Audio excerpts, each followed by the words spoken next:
नमस्कार, आप सभी का बहुत बहुत स्वागत है। आप देख रहे हैं विपक्ष ऑलवेज बेदम। मैं हूं परवीन शेख। विधानसभा चुनावों में कांग्रेस की शर्मनाक हार ने पार्टी को हाशिए पर धकेल दिया है। इंडी गठबंधन के दल भी राहुल के नेतृत्व में आगे बढ़ने से इनकार कर चुके हैं। संसद में अडानी के मुद्दे पर टीएमसी पहले ही राहुल का बहिष्कार कर चुकी है। वहीं अखिलेश यादव यूपी में कांग्रेस को खत्म मानकर आगे बढ़ रहे हैं।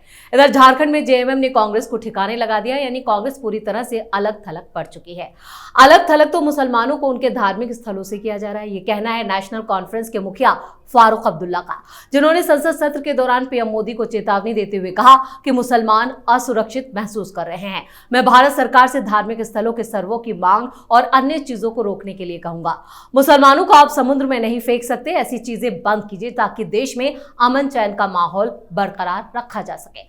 फारूक अब्दुल्ला के इस बयान पर बवाल मचा है। बवाल तो ममता बनर्जी के बयान पर भी मचा है, जिसमें उन्होंने बांग्लादेश में संयुक्त राष्ट्र शांति सेना भेजने की मांग की थी। तो कैसे देश में कांग्रेस की सियासत कुंद पड़ रही है? क्यों फारूक अब्दुल्ला के बयान पर मचा है बवाल और क्यों ममता बनर्जी बांग्लादेश के हिंदुओं पर हो रहे अत्याचार पर हुई हैं मुखर? इसी पर चर्चा के लिए स्टूडियो मौजूद हैं कैपिटल टीवी के editor in chief doctor Manish Kumar और एग्जीक्यूटिव एडिटर राजीव कुमार। आप दोनों का बहुत बहुत स्वागत है। धन्यवाद। डॉक्टर साहब, राहुल गांधी अडानी को छोड़ने को तैयार नहीं है, जबकि बाकी इंडी गठबंधन के सहयोगी दल सभी छोड़ रहे हैं राहुल गांधी। देखिए, राहुल गांधी वैचारिक दरिद्रता के शिकार हो गए, पूरी तरीके से दरिद्र बन गए। उनको समझ में नहीं आ रहा भाई दुनिया कहां से कहां निकल जा रही है। भाई क्या हासिल आपने किया, पहले ये बता दो। ये George Soros, American deep state, anti India lobby, Chinese agents, उसके कहने पे ये मामला उठाया आपने। भाई ये मामला आपने तो नहीं उठाया ना। ये कांग्रेस पार्टी की खोज नहीं है ना कि घूस लिया गया है, दिया गया है। somebody in US did it और आप बन गए उसके भोंपू और आपने उठाया। ये चौथी बार है जब अडानी की तरह जो है वो कांव कांव किए जा रहे हैं ये लोग। चारों बार इनकी हार हुई क्योंकि इनका गुरु घंटाल जो है वो बूढ़ा जॉर्ज सोरोस, पता नहीं उनको एक गुरु मंत्र दे दिया कि मोदी को नीचा दिखाना है, मोदी को कमजोर करना है, मोदी को गिराना है, तो अडानी को गिरा दो तो मोदी अपने आप गिर जाएगा। इसलिए चुनाव के फौरन बाद राहुल गांधी का एक बयान आया था, इफ यू रिमेंबर, कि अभी सरकार को चलने दे रहा हूं, जब चाहूंगा तब गिरा दूंगा। ये दंभ और अहंकार। तो अमेरिका गए थे हरियाणा चुनाव से पहले, यही सब कांड करके आए होंगे। कभी जवाब देना चाहिए ना। 3 दिन का कार्यक्रम, 10 दिन कहां गायब हो गए तुम? और ये 4 बार मैं इसलिए कह रहा हूं कि भाई रिवाइव कर गया अडानी गिरा नहीं और मजबूत हो गया, लोगों का विश्वास हो गया।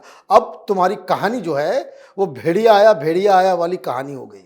अब हिंडनबर्ग निकाले, वहां पे कुछ भी करो। अब जितना भी अडानी करोगे, अब उसको नुकसान पहुंचाने की हैसियत में आप नहीं हो। और ये बात राहुल गांधी को नहीं समझ में आएगी। इधर थोड़ा चैम्बर खाली है। जिनको बात समझ में आ रही है वो कन्नी काट के निकल रहे हैं। ममता बनर्जी सबसे अक्लमंद है। सबसे पहले उन्होंने कहा नहीं, हम नहीं। आज जो प्रोटेस्ट हुआ संबल वाले मामले में तो समाजवादी पार्टी आगे थी, लेकिन अडानी वाले मामले में वो साथ नहीं आई। अभी धीरे धीरे अब महाराष्ट्र का ये कार्यक्रम खत्म हो जाने दीजिए। अब देखिए बहुत सारे लोग जो है बोलेंगे विड्रॉ करेंगे। आपने क्या हासिल किया, क्या हासिल कर लिया? हिंडनबर्ग की रिपोर्ट आई तो उसमें सबसे ज्यादा बवाल मचा था और तमाम अपने जो है पालतू पत्रकारों को आपने भेज दिया, तो कोई नाली में जाकर के ढूंढ रहा है हिंडनबर्ग की रिपोर्ट को, है ना, हिंडन रिवर के अंदर। तो ये बेकार की चीजें हैं। मुझे लग रहा है कि राहुल गांधी बिल्कुल डिरेल हो गए हैं। उनको कंसंट्रेट करना चाहिए था महाराष्ट्र के ऊपर, हरियाणा के चुनाव के बाद उनको कंसंट्रेट करना था झारखंड के ऊपर, लेकिन हर जगह से मेरे आप ये समझिए होता ना कि हिस्ट्री सीटर जो पुलिस के नज़रों में होता है कि शहर में मोहल्ले में कहीं किसी की चोरी हुई, पुलिस वाले उसी को पकड़ के लेके चले जाते हैं। राहुल गांधी वही हो गए कि देश में कुछ भी घटना घटे, कहीं भी कुछ हो, पार्लियामेंट में, सड़क पे, कुछ भी हो, नुकसान कांग्रेस पार्टी का होना है। बिल्कुल, यानी अडानी का मुद्दा ठंडे बस्ते में जा चुका है, लेकिन देश भर में कांग्रेस की हालत जो है वो क्या है कि एक तरह से हाशिए पर आ चुकी है। हर रणनीति फेल और चुनावों में भी कांग्रेस को मुंह की खानी पड़ रही है। देखिए, अगर आप स्वीकार करें तो सुधार की गुंजाइश होती है, एक्सेप्ट नहीं कर रहे कांग्रेस वाले, और स्ट्रेटजी भी आप किसी दूसरे के इशारे पर बना रहे हो। जैसे इंडी अलायंस की बैठक हुई खड़गे के आवास पर, वहां राहुल गांधी भी थे। क्या सवाल उठाया गया? सवाल, राहुल गांधी ने एक सलाह दिया, सजेस्ट किया कि देखिए अभी ये बड़ा मुद्दा है और दो मुद्दे को हमें पकड़ के रखना चाहिए। एक मुद्दा क्रॉनिक कैपिटलिज्म, जिसमें अडानी को सामने लाना है, अंबानी को भी सामने लाना है, लेकिन यह बताना है, नैरेटिव क्रिएट करना है कि पूरे देश का संसाधन कुछ लोगों के हाथों तक सीमित रह गया है और सामान्य गरीब, पिछड़े, दलित लोग हैं जो बिल्कुल कंगाल हो गए हैं। इसी के आधार पर इन्होंने जीडीपी ग्रोथ रेट की भी बात की थी, थोड़ा ज्यादा ज्ञानी हो चुके हैं अभी। और दूसरा मुद्दा ईवीएम का है, जिसके लिए हम चारों तरफ घूम घूम कर बताएंगे कि देखो ईवीएम जगाओ यात्रा कर रहे हैं। इन दोनों सवालों का जवाब क्या मिला? इंडी अलायंस के जो पार्टनर थे, टीएमसी उसमें शामिल नहीं हो रही है आजकल इनकी कोई बैठक में, लेकिन जो बैठे थे, यानी कि आम आदमी पार्टी की तरफ से राघव चड्ढा भी जाता है, और ये लोग बाहर निकल के दिल्ली में झगड़ा करते हैं और वहां पर फ्लोर में मैनेजमेंट करेंगे, विपक्ष को एक रखेंगे, सब साथ साथ बैठे हैं। सवाल वहीं से उठा और इंडी अलायंस के पार्टनरों ने सवाल किया और कांग्रेस के कुछ नेताओं ने भी किया, प्रमोद तिवारी ने भी किया सवाल और कहा कि ये जो ईवीएम जगाओ यात्रा कर रहे हैं, तो अगर हिमाचल प्रदेश में जाएंगे तो क्या कहेंगे कि हिमाचल प्रदेश में हमने बैलेट पेपर से जीत हासिल की। अगर तेलंगाना में जाएंगे, कर्नाटक में जाएंगे तो वहां पर हमारी सरकार है, किसके खिलाफ जाएंगे। अगर दिल्ली में जाएंगे तो क्या केजरीवाल के खिलाफ कहेंगे, केजरीवाल हार जीता है ईवीएम में गड़बड़ी करके। पश्चिम बंगाल में क्या कहेंगे, ममता बनर्जी ने गड़बड़ी करके जीता है। ये स्थितियां जो हुई है कि झारखंड में अभी चुनाव जीते, वहां पर ईवीएम जगाओ यात्रा करने पहुंचेंगे, तो जो स्थिति आपके पास है मूर्खों की टोली है, तो राहुल गांधी के इस सवाल का जवाब इन लोगों ने ही दे दिया, भारतीय जनता पार्टी क्या देगी। फिर दूसरा, ये जो कैपिटलिस्ट सोसाइटी का मुद्दा उठ रहा है, संसाधन की बात, उसमें भी इन लोगों ने यही कहा कि देखिए ये पब्लिक कंसर्न का मुद्दा नहीं है, ये सब कब का खत्म हो चुका है, अभी भी हम लकीर का फकीर बने हैं, लाठी तोड़ रहे हैं उसी के ऊपर और हो कुछ नहीं रहा। क्योंकि यह मुद्दा हमने सालों पहले से उठा रखा है कि संसाधन कुछ लोगों तक सीमित है। यहां के लोगों ने यह सोच लिया है, अब उस कैपिटलिस्ट सोसाइटी को एक्सेप्ट कर लिया है। सबकी महत्वाकांक्षा होती है, एंटरप्रेन्योरशिप सबको चाहिए, सब सोचता है छोटे मोटे बिजनेस करके हम आगे बढ़ें। और ये अडानी अंबानी कर रहे हैं, ये अडानी अंबानी जैसे लोगों को वो पढ़ता है, देखता है कि कैसे इन लोगों ने बिजनेस एम्पायर खड़ा किया, कितने सामान्य परिवार से आए हैं। ये कोई खानदानी कारपोरेट घराने के नहीं है, ये इनके बाप दादाओं ने अरबों रुपया छोड़कर नहीं गए थे, इसलिए ये तो प्रेरणा स्रोत होते हैं उन लोगों के लिए। तो ये मुद्दा पब्लिक कंसर्न का नहीं है, हमें कुछ नया सोचना पड़ेगा और पार्लियामेंट में भी नई स्ट्रेटजी बनानी पड़ेगी। राहुल गांधी इस बात को सहन नहीं कर पाए, ये बीच से उठकर भागना पड़ा इनको, क्योंकि लगा कि हम जो मुद्दा उठा रहे हैं सब लोग उसका विरोध कर रहे हैं, अब सब मिलजुल कर हमारे ऊपर थोप देगा, पार्लियामेंट चलने दो और बाहर में भी हमें कुछ बेहतर मुद्दे उठाने चाहिए। राहुल की बैठक में ही राहुल की फजीयत हो गई है, लेकिन अचानक से ममता बनर्जी को क्या हो गया कि वो हिंदुओं की आवाज बन रही हैं, बांग्लादेश को लेकर जिस तरह से वो मुखर हुई हैं, इसके क्या मायने? देखिए, ममता बनर्जी हो, राहुल गांधी हो, फारूक अब्दुल्ला हो, अरविंद केजरीवाल हो, अखिलेश यादव हो, तेजस्वी यादव हो, इनकी दृष्टि बस एक ही जगह है। इनकी जो गिद्ध दृष्टि है वो मुस्लिम वोट, मुस्लिम वोट के लिए कुछ भी करने को ये लोग तैयार हैं। दिक्कत क्या है, वहां बंगाल के अंदर आप ये कह पा रहे हो कि जमाते इस्लामी वाले वहां पे तमाशा कर रहे हैं, हिंदुओं को काट रहे हैं? नहीं। आपने कहा भी तो क्या कहा, यूनाइटेड नेशन का पीस कीपिंग फोर्स भाई हिंदुओं की रक्षा चाहती हैं आप प्रधानमंत्री मोदी से ये अपील करो कि भाई सेना भेजो वहां पे। Why peacekeeping force, why not Indian army? तब तो बात होती नहीं। इनको बोलना इसलिए पड़ रहा है कि ये मजबूरी है। मजबूरी क्या है कि बांग्लादेश में हिंदुओं के साथ जो अत्याचार हो रहा है ये पश्चिम बंगाल के हिंदुओं के कॉन्शियसनेस को हिला रहा है। क्यों? क्योंकि 10 ऐसे डिस्ट्रिक्ट्स हैं जहां हिंदू ऑलरेडी माइनॉरिटी में आए हुए हैं, वहां वो मूव नहीं कर पा रहे। ये जो मंदिरों के ऊपर हमले हो रहे हैं पश्चिम बंगाल के अंदर, सरस्वती पूजा के दौरान स्कूलों में बहुत सारे इलाकों में जहां मुसलमान ज्यादा है वहां पे सरस्वती देवी की मूर्ति नहीं बिठाई जाती, स्कूल में बंद कर दिया गया।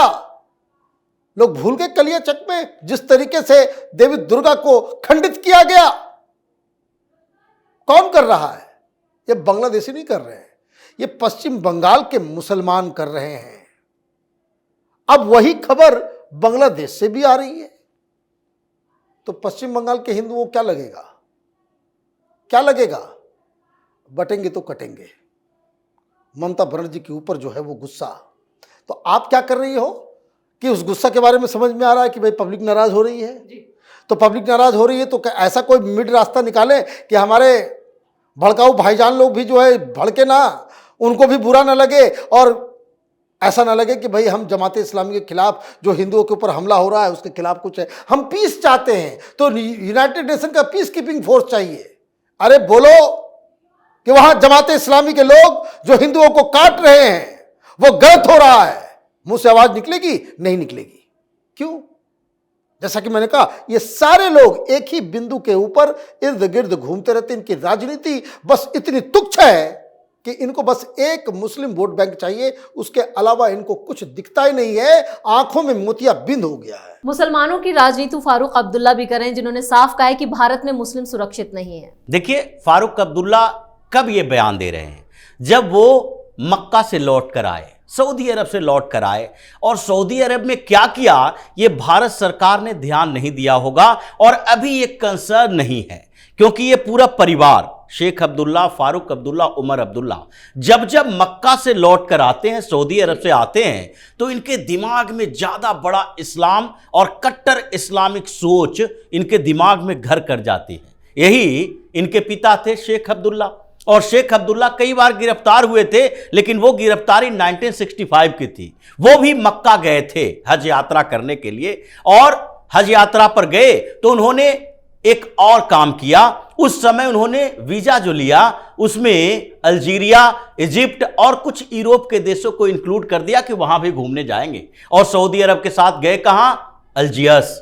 अल्जीरिया में जाकर वो मिलते हैं चीन के तत्कालीन प्रधानमंत्री जवाहरलाल से, और वहां पर मुलाकात हुई। यहां पर देश में खबर फैली, और उसके बाद जैसे ही लौट रहे थे मिर्जा बेग के साथ शेख अब्दुल्ला को दिल्ली के पालम हवाई अड्डे से गिरफ्तार किया गया।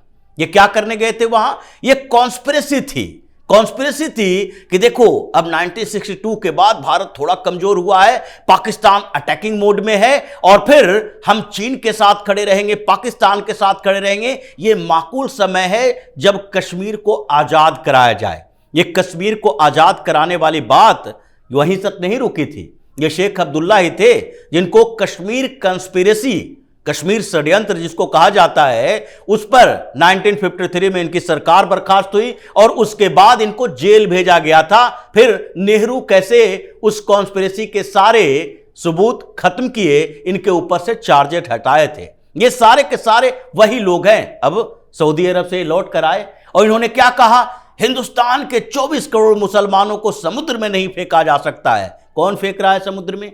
हिंदुस्तान में अगर मुसलमान असुरक्षित है तो आपके बेटे सीएम कैसे बन गए कश्मीर के अंदर?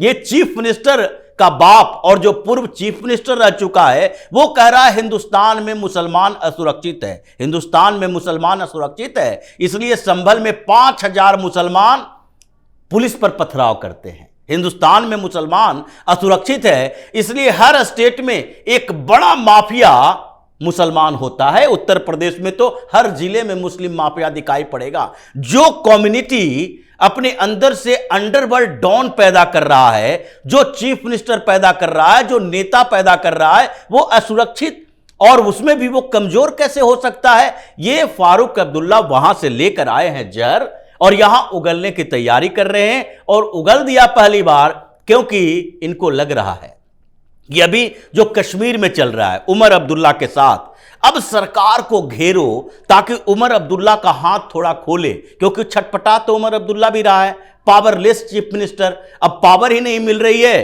तो वो किसी तरीके से नेगोशिएट करने से नहीं बना, तो अब धमकी देकर, चेतावनी देकर, नए मुद्दे लाकर विपक्ष को एकजुट करके ये काम करने की कोशिश कर रहा है, जिसका परिणाम अब धीरे धीरे इनके ऊपर समय में आएगा। बिल्कुल, और तमाम जानकारी के लिए और सटीक विश्लेषण के लिए आप दोनों का बहुत बहुत धन्यवाद। धन्यवाद। कांग्रेस की हालत बद से बदतर हो चुकी है। राहुल गांधी अडानी और क्रोनी कैपिटलिज्म पर बिल्कुल अलग थलग पड़ चुके हैं। राहुल गांधी की रणनीति पूरी तरह से फेल है। फेल तो ममता बनर्जी और फारूक अब्दुल्ला भी नजर आ रहे हैं अपने मंसूबों में। तभी तो देश में विपक्ष ऑलवेज बेदम है। इस खास शो में इतना ही। वीडियो कैसा लगा कमेंट करके अपनी राय जरूर दें। वीडियो को लाइक करें, शेयर करें और कैपिटल टीवी को सब्सक्राइब जरूर करें। धन्यवाद।